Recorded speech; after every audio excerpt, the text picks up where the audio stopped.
निदान कॉलेज सुटल्या सुटल्या कुणाला तरी फोन तरी करायचा होतास. पण वाट बघणारे घरचेच आहेत, वेळ पाहायची काही गरज नाही असं समजून तू त्यांना गृहीत धरणार असशील ना, तर ते मात्र मला चालणार नाही. आणि हे बघ मेघना, सगळ्यात आधी आपण घरच्यांची कदर करायला हवी. आपणच त्यांचा सन्मान करायला हवा. माझं चुकलं नाही, खरंच माझं चुकलं. विजयाताई, तुम्हाला एक सो सॉरी. तुम्ही एवढ्या प्रेमानं माझ्यासाठी गिफ्ट आणलं आणि मी मात्र, खूप राग आला असेल ना तुम्हाला माझा? हो, खरंच खूप राग आला होता मला तुझा.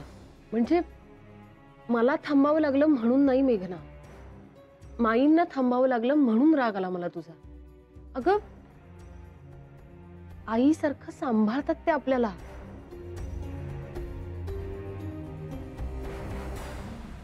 तुला सांगू का मेघना, अशी सासू मिळणं ना हे भाग्य आहे आपलं. किती जपतात माई आपल्याला माहितीये, विशेषतः तुला.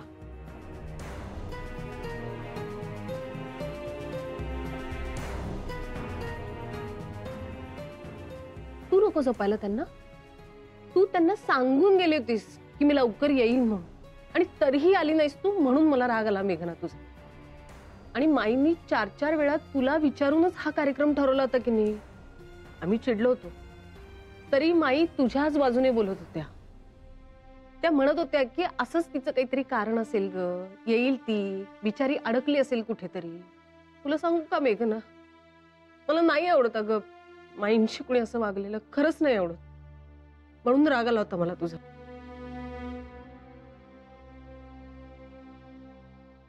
पुन्हा नाही होणार असं ताई.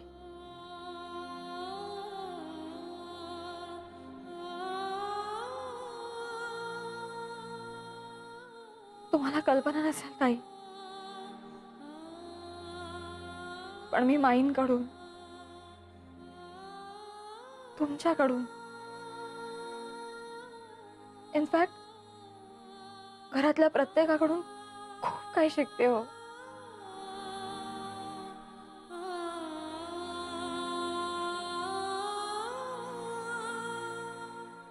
कधी ना कधी मला ते प्रत्यक्ष आचरणातही आणता येईल.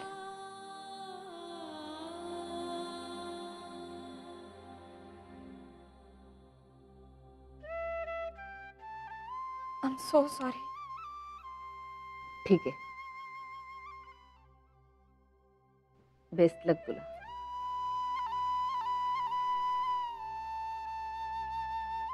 नाश्ता व्हायचा आहे ना अजून सगळ्यांचा? हो, मग मी करू आज नाश्ता? लगेच काय अगदी बुट्टी मारायला नकोय कॉलेजला, जायचंय ना? हो आहे माई, पण आहे अजून थोडा वेळ आहे. कर मग. आम्हाला खाता येईल असं कर. प्रयत्न करते दादा. बरं मी आले, 1च मिनिटात येते. बाहेर कुठे गेली? मला माहितीये कुठे गेले ते. कुठे? अर्चूकडे. तिला सॉरी म्हणायचं असेल ना आता.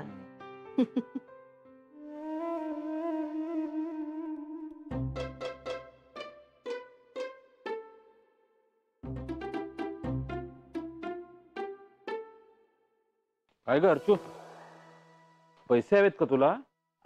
नाही नाही, पैसे नको. अय्या सतीश, काय? तू तुझ्या वॉलेट मध्ये माझा फोटो ठेवतोस? हो. म्हणजे तुला माझी आठवण येते म्हणून ठेवतोस? नाहीतर मग का ठेवायचा फोटो सांग? किती गोड. ए सतीश, ए तुला कधी कधी आठवण येते रे माझी? कधी कधी म्हणजे काय? एखादं मोठं संकट आलं की तुझी आठवण येते. या म्हणजे माझा फोटो बघून तुला धीर येतो. हे काय अर्चू, कुठलंही संकट आलं की मी तुझ्या फोटोकडे बघतो हम्म. आणि स्वतःलाच सांगतो, कमॉन सतीश, फाईट फाईट. तू अर्जुला झेलू शकतोस, जगातलं कुठलंही संकट झेलू शकतोस. Fight fight. मारू नको मारू नको मारू नको मारू नको. Sorry sorry sorry sorry. नाही नाही, हे रोजचं आहे. नाही ऍक्च्युली मी कालच्यासाठी सॉरी म्हणायला आले होते. काल मला यायला उशीर झाला आणि सॉरी.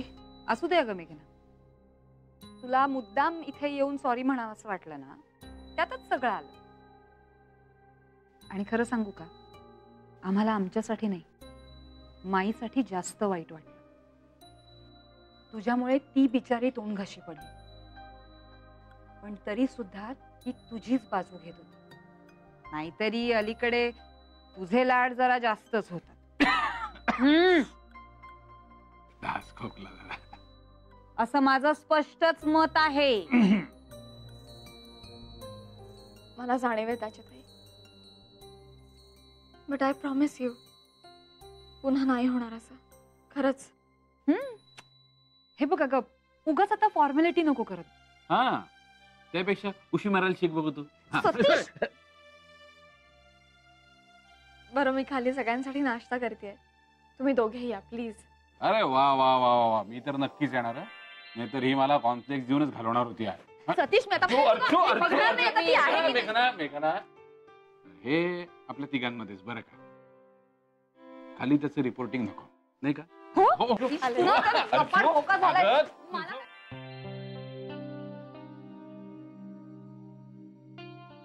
खरंच जॉईन होणार आहेस तू आज? हो, खूप बरं वाटतंय मला. अर्धा दिवस ना अगदी कोंडल्यासारखं झालं होतं. आता कसं मी माझ्या जगात जातोय असं.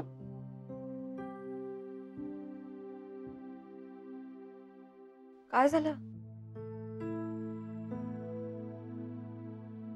बोल ना. तुला इथे असंच कोंडल्यासारखं वाटत असेल ना मेघना?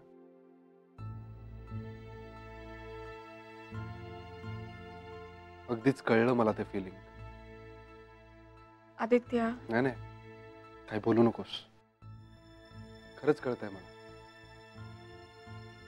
हे बघ, ऍक्सिडेंट नंतर तू आज पहिल्यांदाच चाललायस ऑफिसला. आज हा विषय हवाच आहे का? आयुष्य पडलंय त्यासाठी. आणि हो, आज प्लीज एकटा नको जाऊस बाईकवर. हवं तर आम्ही दादांना बरोबर घेऊन जा.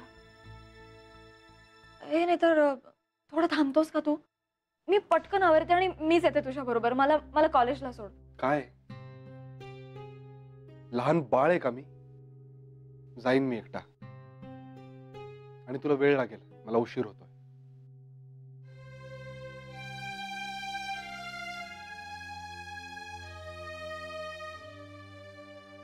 लगेच वरण भात लावूनच टाक. हो हो हं? हो. आदित्य, हे काय इतक्या लवकर निघालास ऑफिसला? माई अगं, पहिलाच दिवस आहे ना, वेळेच्या आधी पोहोचलो तर जरा बेटर आहे. बरं थांब, सगळं तयार आहे, डबा भरून देते. ए माई, थांब थांब थांब. डबा नको मला. अरे चल निघतो मी. बाईकने चाललायस तू आता? म्हणजे काय? अर्थातच. ए मग एक काम करा, अमितला घेऊन जा ना बरोबर. नाही नाही, म्हणजे अमितच म्हणत होता तसं. आणि काय ना, आम्ही तुझ्या बरोबर असलं ना की आम्हाला पण काळजी नाही ना. खरे रे. काही नको. अरे अमित दादाला दुपारी जायचं असतं ना, एवढ्यासाठी त्याला त्रास नको उगाच. जाईन मी. बरं मेघनाला तरी घेऊन जा, तेवढीच सोबत होईल रे तुला. नाही आणि तिलाही कॉलेजला जायचंच आहे ना आता. काय चाललंय तुमचं? मला एकट्याला जाता येत नाही का? उगाच सारखं तेच तेच. बरं सांभाळून जा, शांतपणे जा बाळा. आदित्य,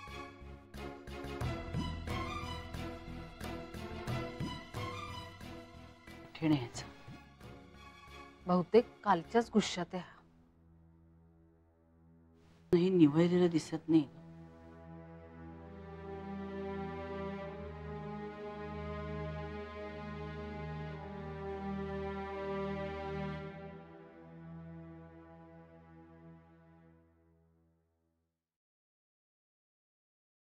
तंबी एक चहा.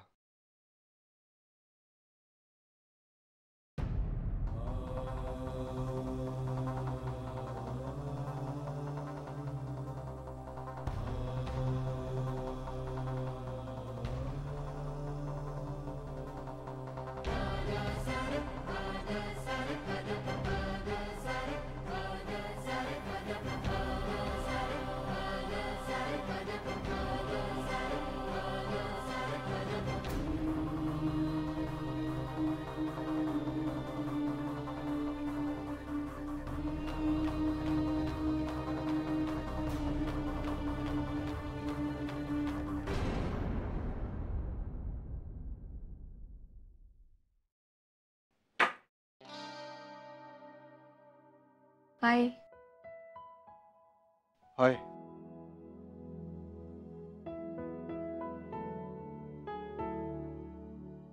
बोलतोय माझ्याशी, पण विचारात वेगळाच आहे. मेघनाकडे पाहिलं की आता त्याचाच चेहरा येतो डोळ्यासमोर. कसा आहे पाय? बरा आहे.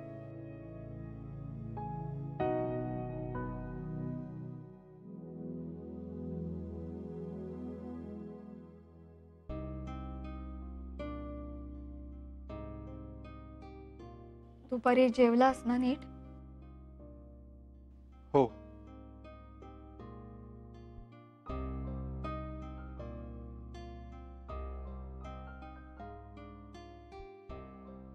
आदित्य, हम्म.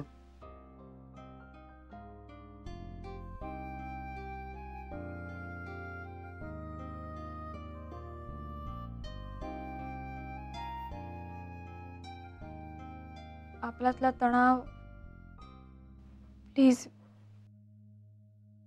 बाहेर दिसू देऊ नकोस. प्लीज. आज माईंचं आणि विजयाताईंचं बोलणं माझ्या कानावर आलं. त्यांना जाणवतंय की आपल्यात तणाव आहे.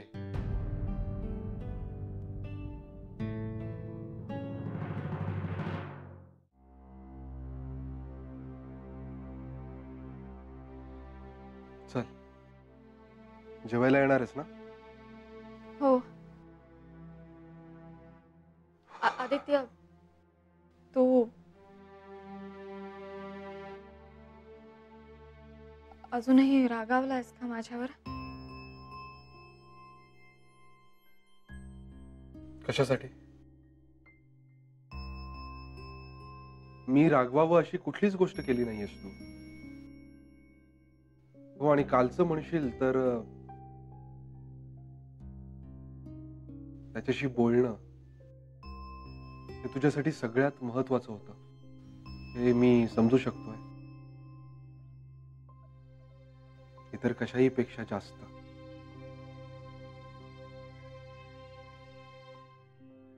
चल, सगळे जेवायला खोळंबले असतील. तिथे उशीर नको, है ना? मग काय आदित्य, आज कसं काय वागला पाय? बरा वागला. खरं सांगतोयस ना? नाही, बरा वागला नसेल तर परत बांधून ठेवूया. नाही नाही, हा मध्ये एकदा किक मारताना जरा त्रास दिला त्याने, पण थोडाच. उद्यापासून येऊ तुझ्याबरोबर, तुझ्या मागे बसून, तुझा किकर म्हणून. हा काय शब्द शोधून काढलाय, किक्कर बिक्कर? अगं माई, जसं क्रिकेटमध्ये रनर असतो ना, तसा हा किकर. हो. हा, तिला कळलं बघ. आणि नाना ना एक एक वेगवेगळे शब्द असे तयारच करत असतात. नाना, तुमचा तो शब्द कुठला? बरणी.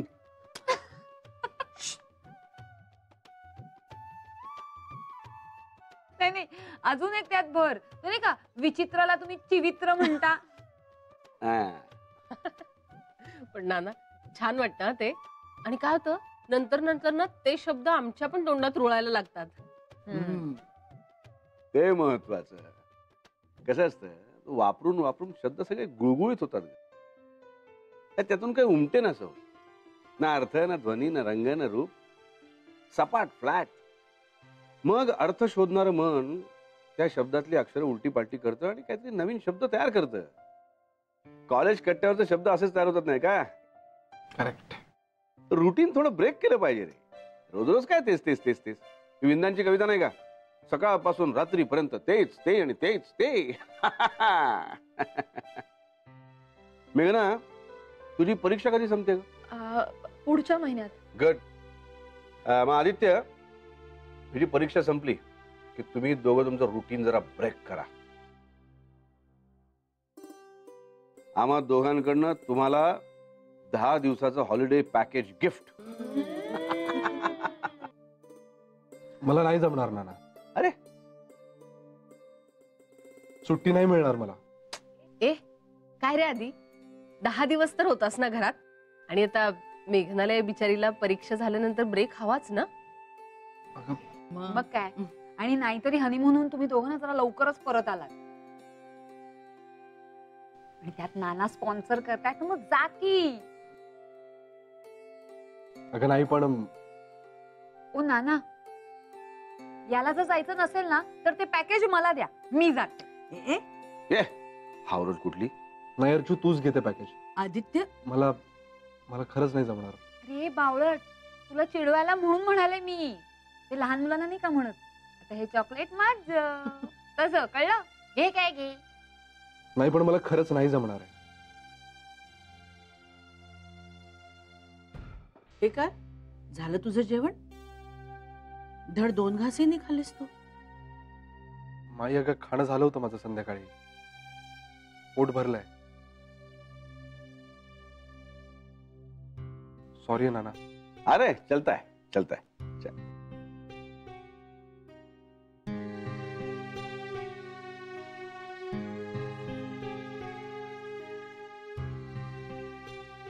असो, आदित्यला सुट्टी मिळाल्यावर जा. काय मेघना, बरोबर ना?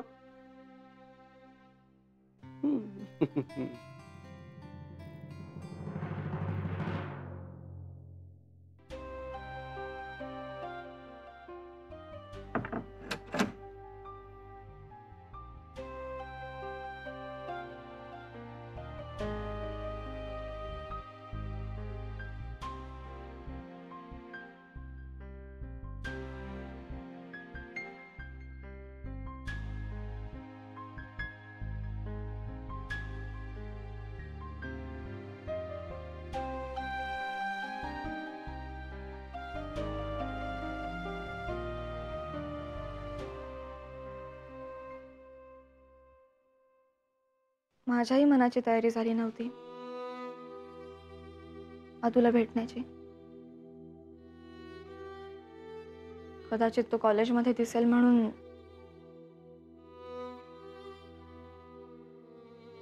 आईकडेच जाऊन बसत होते मी 2-3 दिवस. पण ज्याच्यावर तू इतकं प्रेम केलंस त्याला इतकं घाबरण्याचं काय कारण? त्याला नाही, स्वतःलाच घाबरत होते मी.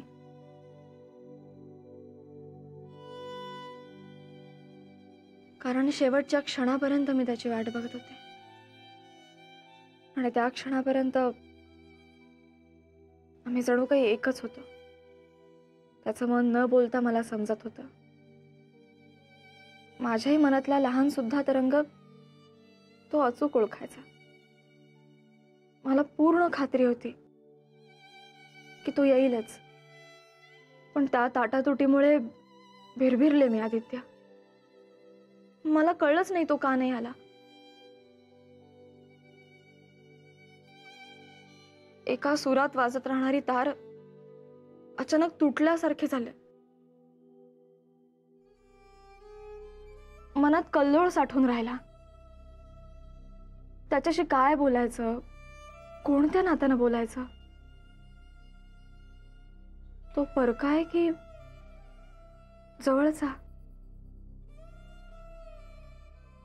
काहीच कळत नव्हतं मला. मग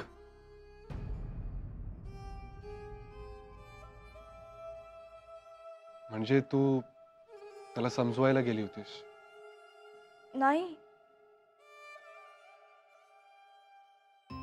कॉलेजमध्ये अचानक समोर आला तो माझ्या. राग निवळला तुझा?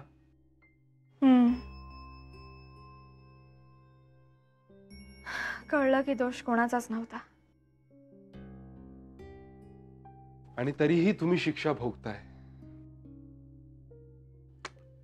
Not fair. आदित्य, तू फाईन मेघना.